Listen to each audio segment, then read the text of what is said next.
So we're going to be talking today about orbital pseudotumor. The preferred term is actually idiopathic orbital inflammatory syndrome, but it still goes by the old name, pseudotumor. And orbital inflammatory disease is just like inflammation anywhere else. We're going to have dolor, calor, rubor, tumor. It's going to be red, hot, swollen, painful. And the tumor in the orbit doesn't have to be a tumor. It could be a pseudotumor. And that means proptosis.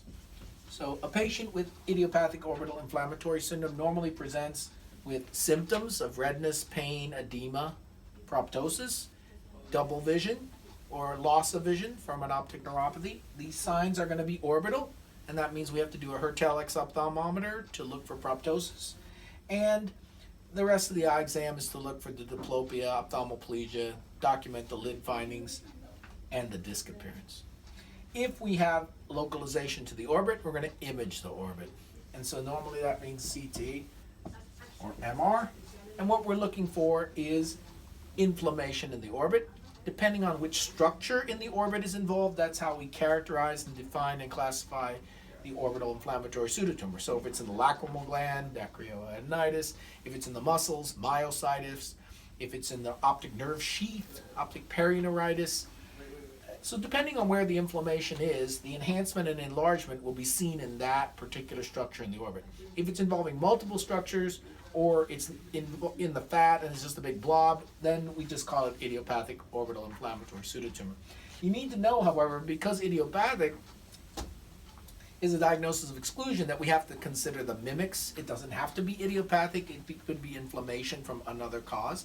The most common things are immunoglobulin G, IgG number 4, sarcoidosis, but the mimics and the usual suspects have to be considered, including the ANCA-related vasculitides, GPA, granulomatosis with polyangiitis, and all the ANCA-related vasculitides could also mimic orbital inflammatory pseudotumor.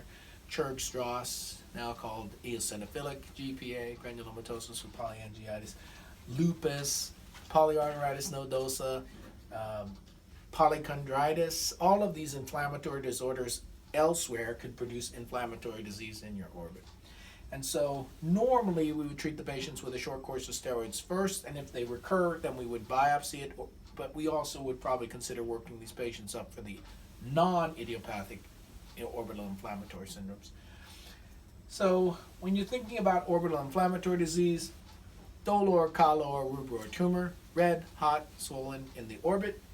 The tumor in the orbit is going to cause proptosis, but the tumor in this case is from pseudotumor.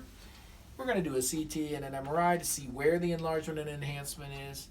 We're going to treat the patient empirically with steroids, and we're going to work up the patient for the non-idiopathic causes of inflammation elsewhere before we call it idiopathic.